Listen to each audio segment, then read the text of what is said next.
नमस्कार मित्रों, हर व्यक्ति अपने जीवन के अंदर परमोच्च को प्राप्त करना चाहता है। वो चाहता है कि उसके जीवन में खूब सारा धन हो, बहुत सारे अच्छे लोगों की उसके साथ टीम हो, अच्छा परिवार हो, खूब सुख उसके जिंदगी में हो, हर समय वह उन्नति करता रहे। तो इसके लिए जो महत्वपूर्ण सूत्र है उन पर आज हम चर्चा करेंगे। वीडियो अंत तक देखना। आज मैं वो आपको की पॉइंटर देने वाला हूं जो भगवान श्री कृष्ण ने अर्जुन को दिए थे, और अर्जुन ने युद्ध में अपने सामने अपने से सैकड़ों गुना बलवान योद्धाओं को भी धराशायी किया और राजपाट भोगा।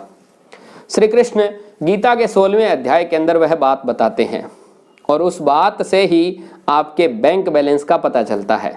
आसुरी संपदा और दैवी संपदा के बारे में भगवान खुद कहते हैं अर्जुन को कि हे अर्जुन, दैवी संपद विमोक्षाय निबंधाया आसुरी मता।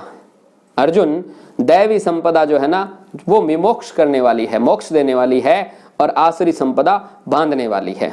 जब आप कोई काम करते हो और उसमें बंधे बंधे से महसूस करते हो, बंधे बंधे से मतलब जो काम करने की आपकी इच्छा नहीं है लेकिन करना पड़ता है, बस गधा मजदूरी के अंदर लगे हुए हैं, वही है आसुरी संपदा, और वह हमेशा बांधने वाली होती है। दैवी संपदा मोक्ष करने वाली कैसे है? तो काम करते समय मुक्त रहना, मौज में रहना ही दरअसल में मुक्त करने वाली संपदा है। यह विशेष ध्यान रखना। लेकिन ये आएगा कैसे? कौन सा काम आप करें जिसमें आप ऐसे मुक्त से महसूस करें? तो वो काम आप वही करें जो आपके मन से आ रहा है, जो आपकी प्रकृति से आ रहा है। आपकी प्रकृति क्या है? यदि आपने यह जानना है तो मेरा एक वीडियो और है, सत्व, रजस और तमस के बारे में पूरी डिटेलिंग मैंने दी है उसमें, उसको आप ठीक ढंग से सुने, आपको पता चलेगा कि आपकी प्रकृति क्या है। फिर जो आपकी प्रकृति है ना वही काम आप अच्छे से कर पाओगे, यह आप पुख्ता मानो। क्यों? क्योंकि मधुमक्खी केवल शहद ही बना सकती है। अब मधुमक्खी के मन में आ जाए कि फूलों का रस चूस के मैं कुछ चीज तैयार करती हूं तो मैं पराग बना लेती हूं, लेकिन नहीं बना पाएगी। वही बना पाएगी जो उसका नेचुरल स्वभाव है। तो आपका जो नेचुरल स्वभाव है वही काम तो आप अच्छे से कर पाएंगे। एक व्यक्ति था, उसका स्वभाव था ऐसे दबंग का, लड़ाई का, हुड़दंगबाजी का। परिवार के अंदर जहां भी जाता कहीं लड़ाई कर ली। अब उसकी लड़ाई से माता पिता इतने तंग हो गए, चारों तरफ उल्हाने मिलने लगे। वो सोचते रहते कि अच्छा था, इससे तो हम निपुत्र रहते। इतने दुखी हो गए। उसी समय एक व्यक्ति आया, एक संत आए, वो बोले कि इसे मुझे दे दो। बोले ले जाओ महाराज जी, ले जाओ, हम तो इससे तंग हो दिए। अब वो संत जी बच्चे को ले गए। कालांतर के अंदर थोड़े समय बाद में वो माता पिता देखते हैं कि उनके बच्चे की फोटो बहुत बड़े अखबार के अंदर छपी है, हर व्यक्ति उसके बारे में चर्चा कर रहा है। एक बार तो बेचारे घबरा गए कि अब पता नहीं उसने क्या कबाड़ा किया है और संत जी का बहुत बड़ा नुकसान कर दिया होगा। लेकिन लोग जब मिठाइयां लेके उनके पास पहुंचने लगे, इंटरव्यू वाले पहुंचने लगे, बोले आपके बच्चे ने इतना बड़ा कारनामा कर दिया, आप कैसे महसूस करते हैं? उन्होंने सोचा क्या कर दिया, क्या नहीं कर दिया। पूरी बात का जब उन्होंने पता किया तो पता चला संत जी ने उसके स्वभाव को पहचानते हुए उसे फौज के अंदर भर्ती करा दिया। अब काम वही था, मारना, धाड़ना, लोगों को तोड़ना, गोलियां मार देना। लेकिन यदि वह रहता वर्दी से बाहर और फिर किसी को मार देता तो सरकार उसको 302 लगाने वाली थी, सजाए मौत मिलती। लेकिन वर्दी के अंदर गया और फिर जब उसने दुश्मनों को मारा तो उसको अब बहुत बड़े मेडल से नवाजा जा रहा था। कहने का तात्पर्य क्या है? आपका स्वभाव क्या है वह डिपेंड करता है कि आप क्या कर पाएंगे। और फिर उस स्वभाव को देख करके एक अच्छे गुरु के सानिध्य में जब आप तैयार होते हो तो आप दुनिया को कहते हो कि भाई मैं अब नंबर 1 हूं। फिर दुनिया को कहते हो आप कि कर लो दुनिया मुट्ठी के अंदर। मूल बात यही है कि आपका स्वभाव क्या है, उसको पहचान लिया। गुरु के पास जाएंगे तो आपको बताएंगे। जैसे सचिन तेंदुलकर जी गुरु के पास गए, स्वभाव से आ रहा था कि मुझे क्रिकेट खेलना है, और वो गए थे बॉलर बनने के लिए। लेकिन उनके गुरुदेव उन्होंने बताया कि बेटा तुम बॉलर अच्छे नहीं बन सकते, बल्लेबाजी करो। तो उसी लड़के को दुनिया आज क्रिकेट का भगवान कहती है। तो आप क्या कर सकते हैं यह पता चलेगा आपकी प्रकृति से। इसलिए अपनी प्रकृति को जरूर देखें, और यदि आपने वह काम पकड़ लिया जो आपकी प्रकृति से आ रहा है तो आप उसमें आनंद महसूस करोगे। फिर कभी आपको उस काम से छुट्टी नहीं चाहिएगी, उसको करने में ही आनंद आएगा, क्योंकि वो आपका सहज स्वभाव है। और जब आपको अपने कर्म में आनंद आने लगे तो आपकी तरक्की सुनिश्चित है। अब कुछ विशेष योग्यताएं भगवान ने बताई है, जिसको आप कह सकते हो माइंड सेट, कह सकते हो अप्रोच, गुण विशेषण क्या क्या हो सकते हैं जो आपको कामयाबी दे। उन्हीं महत्वपूर्ण बिंदुओं पर मैं अब चर्चा करने जा रहा हूं। ये सारे बिंदु यदि आपने अपनी योग्यता में शामिल कर लिए तो आपकी बैलेंस शीट के जीरो जो है वो बढ़ते ही जाएंगे, बढ़ते ही जाएंगे। कई गुना आप तरक्की करोगे अपने जीवन के अंदर, हर क्षेत्र के अंदर, चाहे वो ज्ञान का हो, भक्ति का हो, योग का हो, आपने जिस क्षेत्र में भी। भगवान तो यहां तक कहते हैं कि जन्मों जन्म से जो आत्मा बिछड़ी हुई है परमात्मा से, यदि ये चीजें वो लागू कर ले तो परमात्मा तक की प्राप्ति कर लेता है, यानी परम तक आप पहुंच सकते हो। पहले श्लोक के अंदर भगवान श्री कृष्ण कहते हैं, अभयम सत्व संशुद्धि ज्ञान योग व्यवस्थित दानम दमश्च यज्ञश्च स्वाध्याय तप अर्जवम। अभयम, अभयम मतलब पहला गुण है निडरता, और निडर वही होगा जो सच्चा होगा, जिसने कोई पाप ना किया। तो अपने जीवन के अंदर वो काम ना करें जो आपको पाप लग रहा हो। पाप का मतलब सीधा सा होता है इररिलेवेंट। जब आप इररिलेवेंट कुछ करते हो तो वो मानो पाप ही है, इसलिए उससे बचना और निडरता को लेके आना, अपने काम को पूरे कॉन्फिडेंस के साथ करना, इसको ऐसा भी कह सकते हैं। दूसरा भगवान बता रहे हैं शुद्र सत्व संशुद्धि, इसका अर्थ है अंतःकरण की शुद्धि वाला। मन में पवित्रता रखें, शुद्ध भाव रखें, जब भी काम को करें अच्छे भाव के साथ करें तो उस काम में आपको सफलता पक्का मिलती है। तीसरी पॉइंट भगवान देते हैं हमें, ज्ञान योग व्यवस्थित है। इसका मतलब हो गया ज्ञान के साथ योग, यानी करके जुड़ करके और व्यवस्थित रहने वाला। योग के बारे में भगवान कहते हैं योग है कर्मस्य कौशलम, योग है अपने काम के अंदर कुशलता लेकर के आना। तो ज्ञान के द्वारा जो जुड़ करके अपने लिए काम करता है, व्यवस्थित रहता है, वह व्यक्ति ही जीवन के अंदर तरक्की कर पाता है। यह तीसरा मूल सूत्र है। चौथा है दानम। दानम का अर्थ है दान देने वाला। इसको आप ये माने कि सहजता से देने का भाव होना चाहिए आपके अंदर। आपके पास कोई कस्टमर आया है तो केवल अपना फायदा मत देखना, उसका क्या फायदा है, वो देने का भी आपके अंदर एक गुण होना चाहिए, सहज गुण होना चाहिए। आप कोई सेवा दे रहे हैं तो सेवा से सामने वाले का कितना भला हो रहा है, उसको ज्यादा देने का भाव रखें। यह देने का भाव ही आपको बड़ा बनाता है। पांचवा सूत्र भगवान देते हैं दम। दम का मतलब होता है इंद्रिय दमन, यानी कि अनुशासन में करना अपनी इंद्रियों को। आपने क्या देखना है, क्या नहीं देखना, क्या खाना है, क्या नहीं खाना, क्या सुनना है, क्या नहीं सुनना, क्या बोलना है, क्या नहीं बोलना, क्या आपने स्पर्श करना है, क्या नहीं करना, इन इंद्रियों को अनुशासन में लेकर के आना। अब आप 10 कदम चल करके एक पानी का गिलास तो ले नहीं सकते, उसके लिए आपको किसी के सहयोग की आवश्यकता है। और आप कहते हो कि जी मुझे तो हिमालय चढ़ना है, कैसे पॉसिबल होगा? अपने पैरों के अंदर कुछ ना कुछ कला लेकर के आओ। 5 ज्ञान इंद्रिय और 5 कर्म इंद्रिय, इनको अनुशासन में लेके आना। हाथ से बढ़िया लिखना सीखें, पैरों में कुछ थिरकन लेकर के आए, जुबान में ऐसा रस घोलें कि जब आप बोलें तो लोग कहें बहुत सुंदर बोलता है। मतलब कहने का यही है कि अपनी 5 कर्मेंद्रियों और 5 ज्ञानेंद्रियों को उनके क्षेत्र में अनुशासन में लेकर के आए, उसको बोलते हैं दम, यानी कि उनके अनुशासन को, इंद्रिय निग्रह। आगे भगवान बताते हैं यज्ञ। यज्ञ करने वाला, काम को प्रोजेक्ट की तरह करने वाला। यज्ञ का सामान्य अर्थ हम ये ले लेते हैं कि हवन। हवन के अलावा भी यज्ञ का एक अर्थ सीधा सा ये है कि काम करने वाला, काम को एक प्रोजेक्ट की तरह करने वाला। तो अपने काम, चाहे आप भोजन भी बना रहे हैं, उसको एक प्रोजेक्ट बनाओ कि इस प्रकार से मैंने करना है, फिर पूरी मेहनत से उसमें जुट जाओ। यह एक गुण आप में होना चाहिए। फिर भगवान 7वें सूत्र में बताते हैं कि स्वाध्याय, समय समय पर स्वाध्याय करते रहें। स्वाध्याय का मतलब स्वयं का अध्ययन करते रहें। मेरी कमी क्या है, मेरे गुण क्या है, मेरी ताकत क्या है, मेरी कमजोरी क्या है, यह देखने के लिए है, जानने के लिए आपको भीड़ भाड़ से परे एकांत के अंदर अपने साथ बैठना है। कुछ देर अपने साथ भी बिताओ कि आप चाहते क्या हो। तो स्वयं का अध्ययन करना बहुत ही जरूरी है कामयाबी के लिए। फिर भगवान सूत्र देते हैं 8वां तप। तप का तात्पर्य ये होता है प्रयास, एफर्ट। क्योंकि जब आप कोई प्रयास करते हो ना, तभी आप में एक ताप पैदा होता है। तो प्रयास करने वाला होना चाहिए। कर्तव्य पालन के लिए कष्ट सहने की आप में क्षमता होनी चाहिए, तब आप जाकर के अपने काम में कामयाब होते हो। फिर भगवान कहते हैं आर्जवम। इसका मतलब हो गया सरल, सरलता लेकर आए अपने अंदर में। शरीर में, मन में और वाणी में हर प्रकार से सरल होने की कोशिश करें। ज़्यादा कॉम्प्लिकेटेड मत बनाए अपने आप को कि कोई भी आपसे मिलने में हिचकिचाए कि पता नहीं कैसा आदमी। सरल रहें, सीधे रहें, तो लोग आपसे खूब सारे कनेक्ट होंगे और जितनी दुनिया आपके पास कनेक्ट होती जाएगी आपका दायरा बढ़ेगा और आपका दायरा ही आपकी कामयाबी को बढ़ाता जाएगा। इसलिए सरल रहें। भगवान दूसरे सूत्र के अंदर कहते हैं अहिंसा सत्यम क्रोधस् त्यागः शांतिरपैशुनम दया भूतेष्व लोलुप्त्वम मार्दवम हरीर चापलम। कहने का मतलब है, पहला सूत्र दूसरे श्लोक के अंदर भगवान ने दिया, कुल मिला के ये 10वां है कि अहिंसा। अहिंसा का मतलब क्या होगा कि हिंसा ना करना। अब हिंसा क्या है? हिंसा का सीधा सीधा सा अर्थ मेरे गुरुदेव परम श्रद्धेय डॉक्टर खुशदीप बंसल ने हमें जो बताया वही मैं आपको एज इट इज दे रहा हूं। मेरे मन को बड़ा भाया। वह प्रत्येक काम जो आपके मन को सुकून देता है लेकिन किसी दूसरे का अहित हो रहा है, इसका मतलब वो हिंसा की श्रेणी में आता है।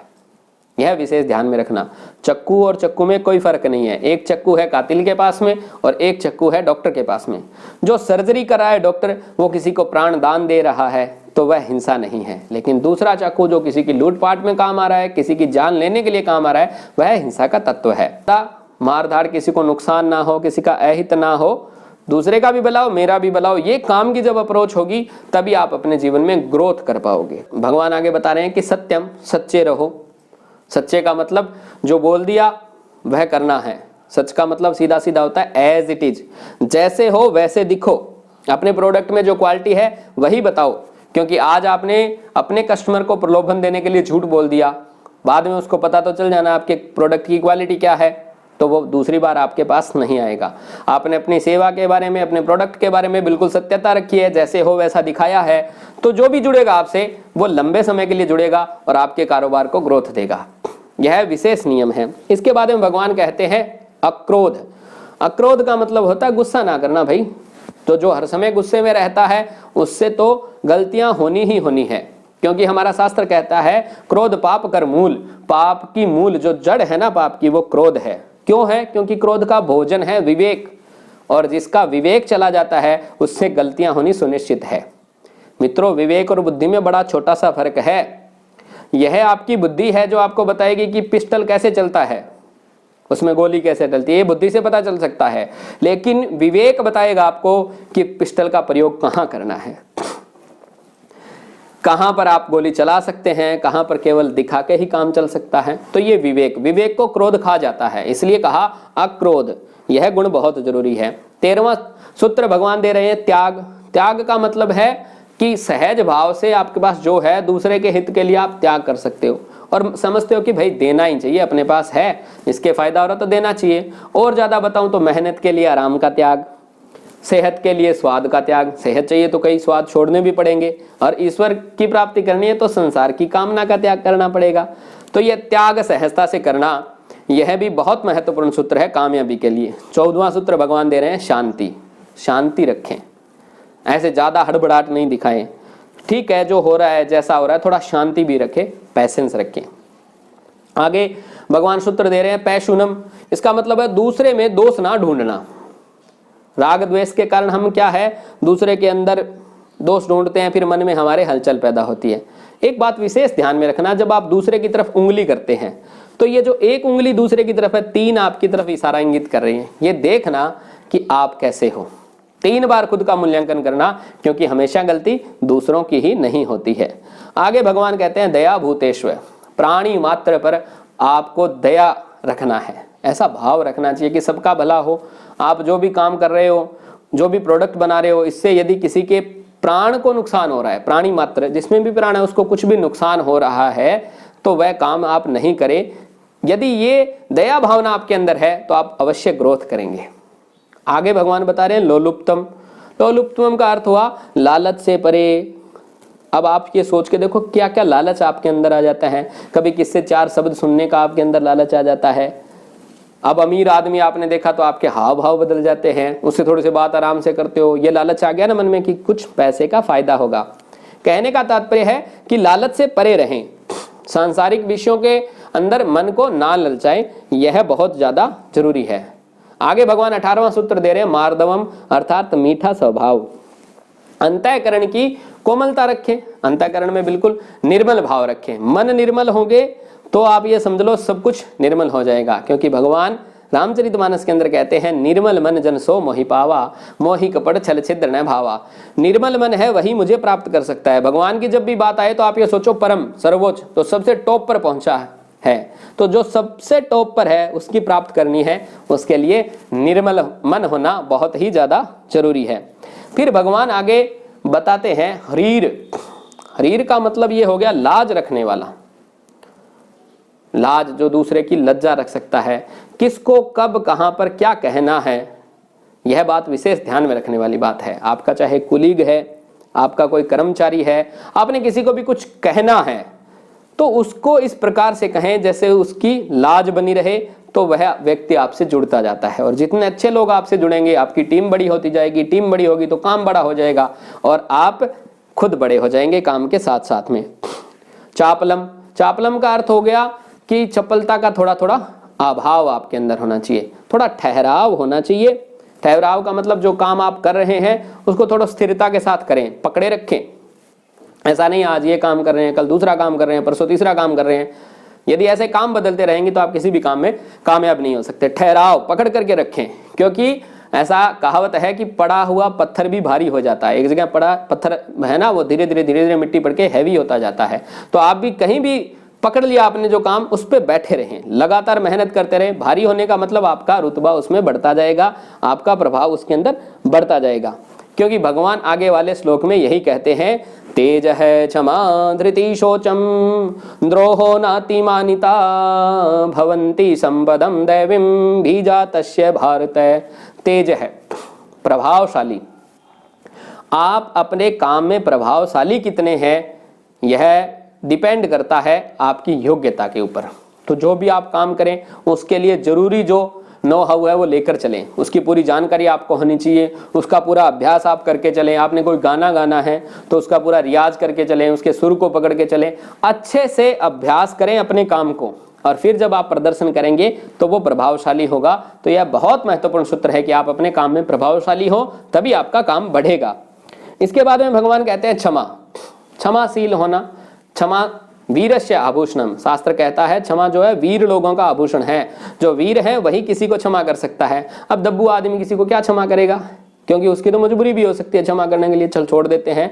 लेकिन किसी के पास वीरता है वह क्षमा कर सकता है। धरती हमें क्षमा करती है ना, कितने हम दोष करते हैं, कभी खड्डे खोदते हैं, कभी कुछ करते हैं, वो हमें क्षमा करती है।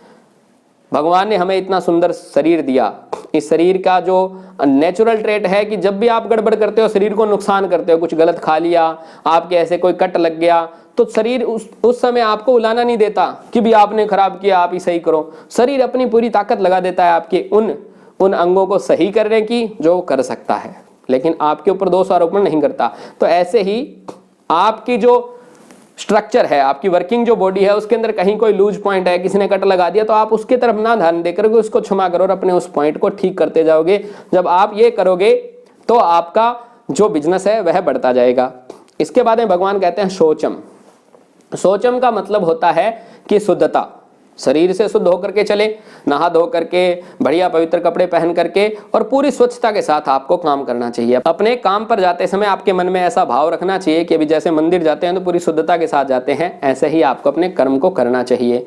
शुद्धता भी केवल शरीर की नहीं, अंतर मन से भी शुद्धता आपको बनाकर चलना चाहिए।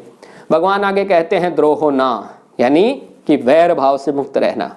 किसी से वैर मत बांध लेना। जब आप किसी से वैर बांध लेते हो तो कभी आप उसका नुकसान करते हो, कभी वो आपका नुकसान करता है। इसलिए वैर भाव से बिल्कुल मुक्त हो जाओ ताकि कहीं पर अनावश्यक नुकसान ना हो जाए। और फिर सबसे अंतिम सूत्र भगवान कहते हैं नाति मान्यता, यानी कि मान्यता पाने का जो भाव है ना, उससे मुक्त हो जाना। अब मान्यता पाने के लिए मतलब क्या हो गया कि भाई मैं ऐसा हूं, मैं ऐसा हूं, मुझे लोग ऐसा समझे।